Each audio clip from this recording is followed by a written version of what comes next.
বৃষ্টি উপেক্ষা করে পূর্ব ঘোষিত কর্মসূচির অংশ হিসেবে বাংলা ব্লকেটে অংশ নেয় কোটা আন্দোলনের শিক্ষার্থীরা। ঢাকা বিশ্ববিদ্যালয়ের কেন্দ্রীয় গ্রন্থাগারের সামনে জড়ো হতে থাকে তারা। বৃষ্টি শেষ হতেই বাড়তে থাকে জমায়েত। আমরা আমাদের এক দফা দাবি আদায়ের আগ পর্যন্ত আমরা আমাদের ঢাকা সহ সারা বাংলাদেশে আমরা বাংলা ব্লকের যে আমাদের কর্মসূচি রয়েছে সেটা আমরা চালিয়ে যাব। শুধুমাত্র নবম থেকে 13 গ্রেড নয়, আমরা নবম থেকে 20 গ্রেড পর্যন্ত প্রত্যেকটি জায়গায় কোটার একটি যৌক্তিক সংস্কার চাই। সেখান থেকে আন্দোলনকারী শিক্ষার্থীরা শাহবাগের দিকে অগ্রসর হতে থাকে। পরে শাহবাগ মোড়ে অবস্থান নিয়ে অবরোধ কর্মসূচি পালন করতে চায় তারা। এ সময় পুলিশের বাধার মুখে পড়লে শুরু হয় ব্যারিকেড ভাঙার চেষ্টা। ঢাকা বিশ্ববিদ্যালয়ের শিক্ষার্থীদের সাথে যোগ দেয় জগন্নাথ ও অন্যান্য বিশ্ববিদ্যালয়ের সমর্থকরা। ব্যারিকেড ভেঙে শাহবাগের রাস্তায় অবস্থান নেয় শিক্ষার্থীরা। রাস্তায় বসেই আন্দোলন করে তারা।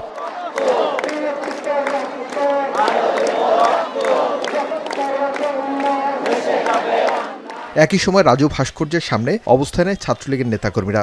বক্তব্যে যারা শিক্ষার্থীদের কোটা সংস্কারের একটি যৌক্তিক আন্দোলনকে ভিন্ন খাতে প্রবাহিত করতে চায় তাদেরকে প্রতিহত করার হুঁশিয়ারি দেন ছাত্রলীগ সভাপতি। বলেন, কোটা পদ্ধতির যৌক্তিক সমাধান চায় ছাত্রলীগ।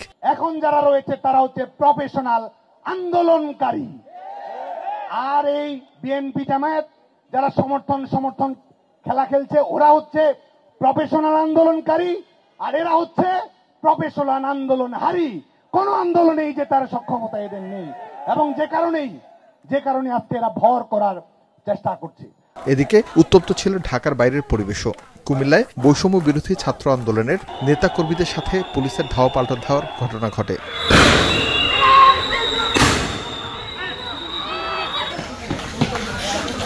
চট্টগ্রামে রাস্তা অবরোধ করে কর্মসূচি পালন করে শিক্ষার্থীরা। এ সময় পুলিশের সাথে ধাওয়া পাল্টা ধাওয়ার ঘটনা ঘটে। আমরা এটার বিপক্ষে যাচ্ছি না, তবে কোটা যে রাখা হয়েছে এটার সীমিত পরিসরে রাখতে হবে।